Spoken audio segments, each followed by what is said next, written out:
তো পোলে মাছ রান্না করার জন্য দেখো মশলা সম্পূর্ণ কষিয়ে নিয়েছি, টমেটো দিয়ে দিয়েছি এখানে মটর, সব কিছু কিন্তু কষিয়ে নিয়েছি মশলার সাথে।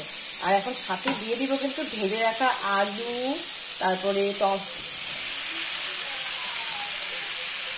ফুলকপি, সাথে দিয়ে দিলাম কিন্তু মূলো।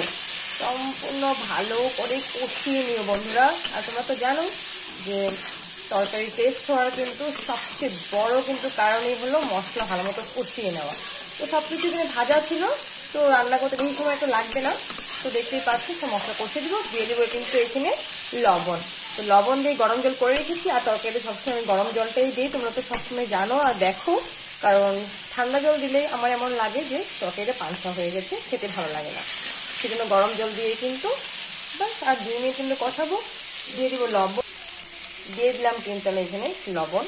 আমি লবণ একবারই দেবো, আমি কিন্তু পরিমাণ মতো হিসেব করে কিন্তু লবণটা